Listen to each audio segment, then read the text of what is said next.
بعد آخر مجموعة عملتها، بعد آخر عمود عملت 2 سلسلة وحشو في السلسلة التانية من فراغ ال5 سلسلة. بعد كده عندي 3 سلسلة وهقفل بمنزلقة في أول غرزة حشو بدأت بيها الدور اللي هي في السلسلة الرابعة، هعمل فيها منزلق. طيب أنا عندي لسه الجزء ده أو المجموعة دي لسه ما اتشبكتش مع المجموعة المفروض الأولانية، لأن احنا كنا بنشبك من المجموعة التانية في الأولى، والرابعة في التالتة، والتالتة في التانية، وهكذا. فهمشي منزلقات.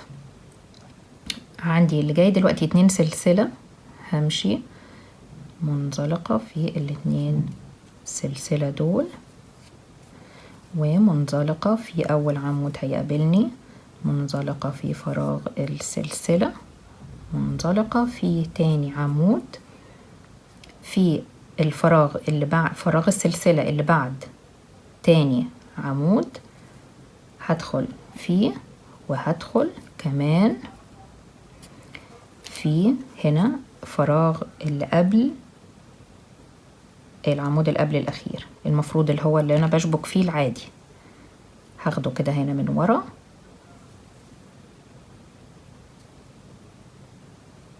ده أول عمود، ده أول فراغ، ده تاني فراغ هو المفروض اللي أنا هدخل فيه، هدخل وهعمل منزلقة كده. هيبقى الجزء ده تم التشبيك فيه في نفس المكان اللي كنت بشبك فيه في كل الوحدات أو الأجزاء اللي فاتت. هكمل منزلقة لغاية لما أوصل عند منزلقة في العمود اللي جاي، منزلقة في فراغ السلسلة، منزلقة في العمود، منزلقة في فراغ السلسلة، منزلقة في العمود اللي جاي، منزلقة في آخر فراغ سلسلة واحدة عندي.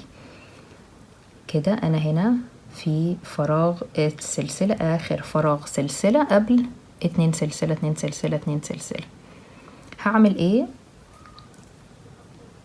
هأرخي الخيط شوية وهعمل غرزة حشو، لو حابة نعلمها بحيث تكون سهلة وواضحة في لما نيجي ننهي الدور.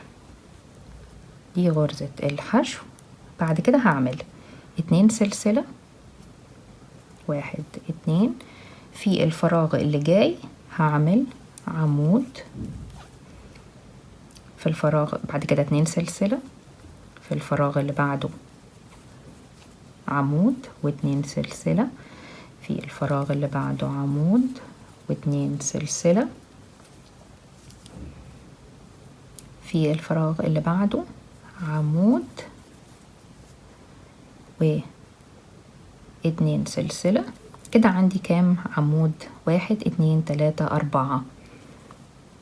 هاجي في العمود ب3 لفات اللي في منتصف الشغل هنا، هعمل فوقيه هو في ستيتش من عمود 2 سلسلة عمود في نفس الغرزة. يبقى الجزء ده كنت بشتغل عمود في فراغ ال2 سلسلة. بعد العمود الرابع هكون العمود اللي جاي هو العمود ب3 لفات اللي هو في منتصف الشغل او في منتصف مجموعة الأعمدة اللي تحت، هشتغل فيه. بعد العمود الرابع هعمل 2 سلسلة عادي، فوق العمود ب3 لفات ده هشتغل في ستيتش عمود 2 سلسلة عمود. بعد كده هكمل تاني 2 سلسلة، 1 2، في الفراغ اللي جاي عمود 2 سلسلة، الفراغ اللي بعده عمود 2 سلسلة، الفراغ اللي بعده عمود،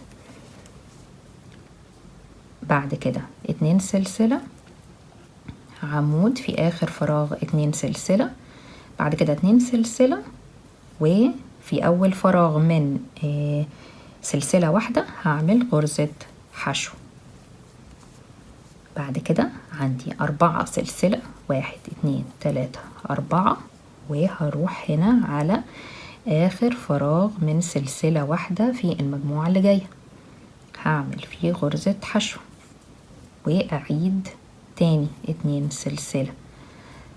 أول فراغ من 2 سلسلة عندي هعمل فيه عمود و2 سلسلة، التاني عمود و2 سلسلة، التالت عمود و2 سلسلة، الرابع عمود و2 سلسلة. كده وصلت عند العمود ب3 لفات في منتصف الشغل، هو ده اللي هعمل فوقيه في ستيتش، عمود 2 سلسلة، عمود في نفس الغرزة،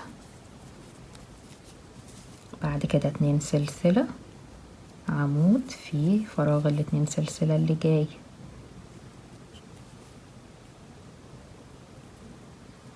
بعد كده 2 سلسلة، عمود في فراغ ال2 سلسلة اللي بعده، 2 سلسلة، عمود في فراغ 2 سلسلة و2 سلسلة، آخر فراغ 2 سلسلة عندي هعمل فيه عمود، بعد كده 2 سلسلة. أول فراغ من سلسلة واحدة هعمل فيه غرزة حشو، بعد كده 4 سلسلة، 1 2 3 4 هروح على المجموعة اللي بعدها، آخر فراغ من سلسلة واحدة هعمل فيه غرزة حشو وأكرر.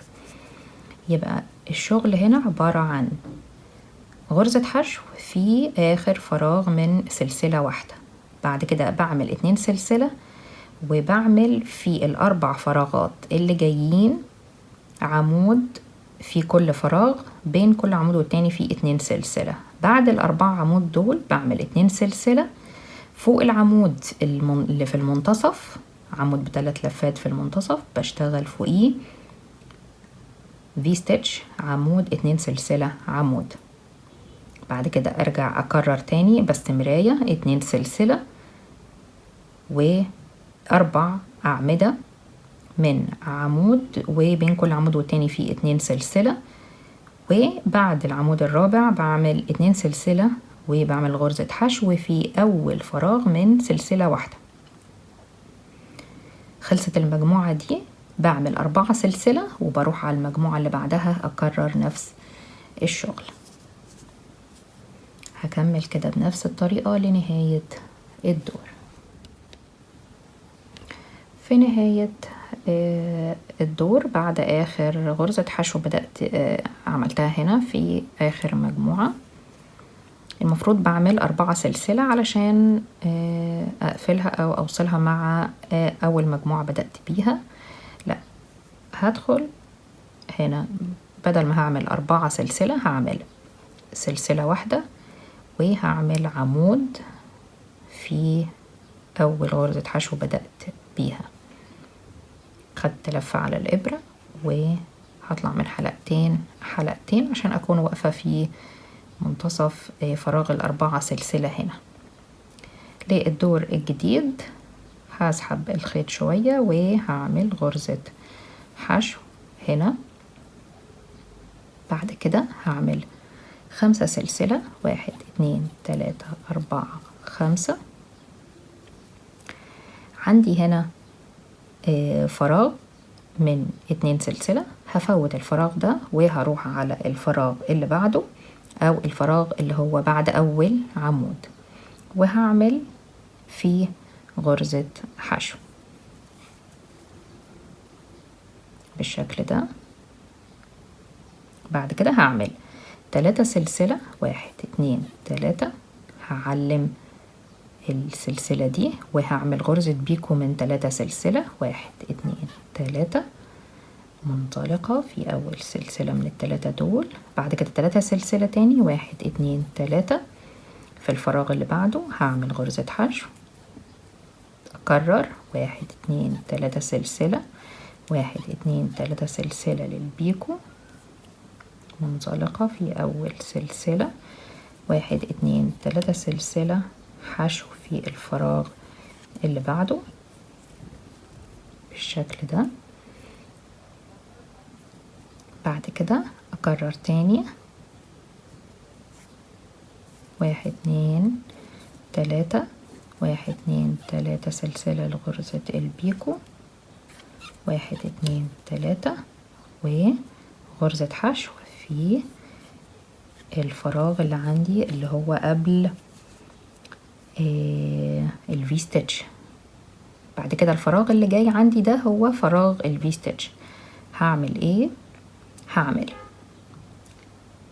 برضو انا كده عندي هنا 3 من غرز البيكو او الفراغات دي اللي هي 3 سلسلة بيكو 3 سلسلة. هعمل كمان واحد رابع، 1 2 3 سلسلة، 1 2 3 سلسلة لغرزة البيكو، 1 2 3 هعمل حشو في فراغ غرزة الفي ستيتش. بعد كده هعمل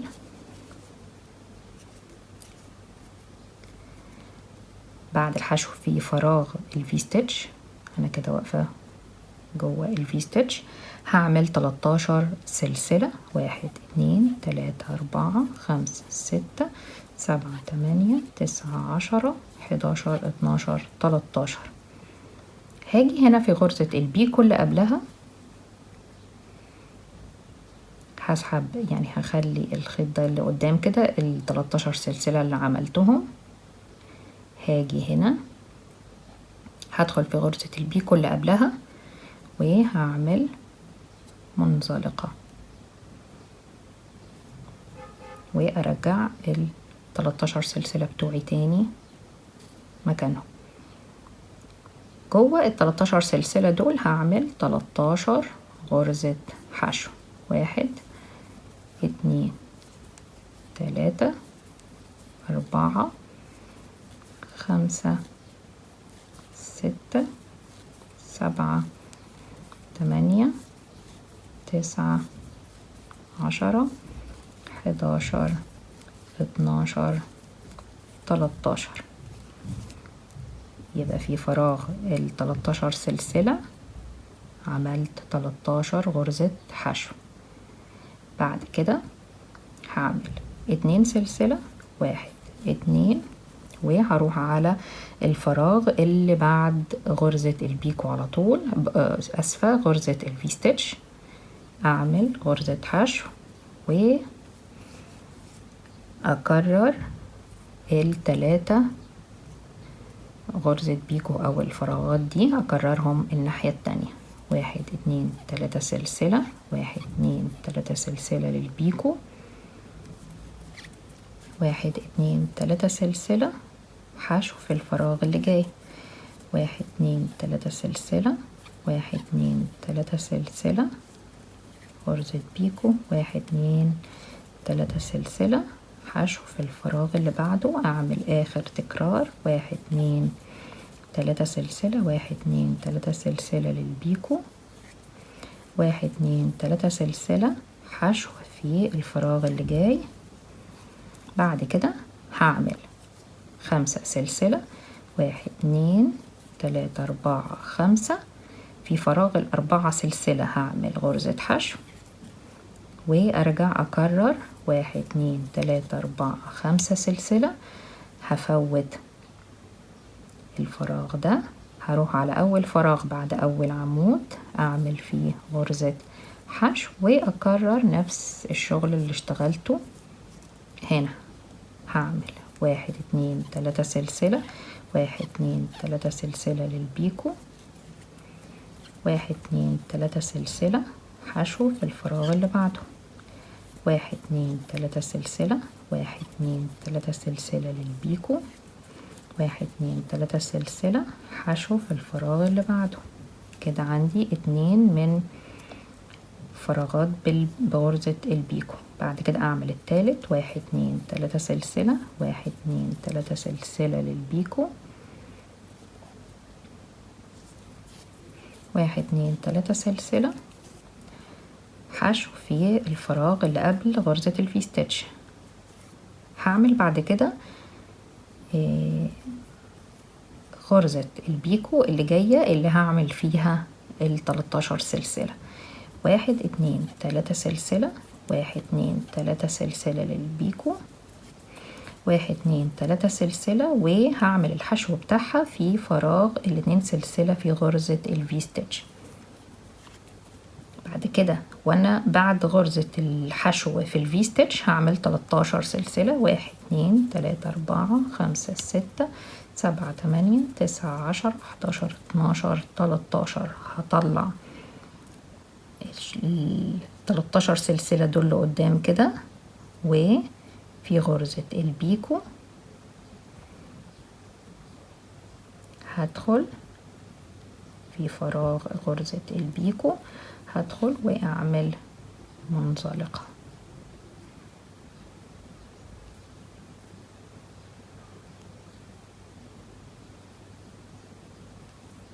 هرجع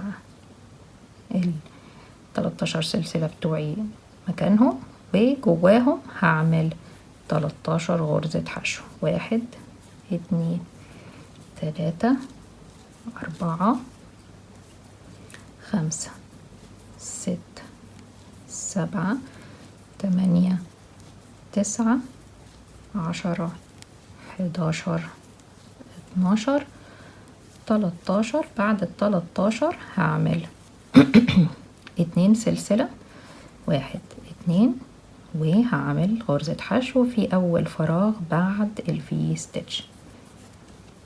بعد كده أكرر تاني ال3 فراغات بغرزة البيكو دول، 1 2 3 سلسلة، 1 2 3 سلسلة لغرزة البيكو، 1 2 3 سلسلة حشو في الفراغ اللي جاي ده. كده أول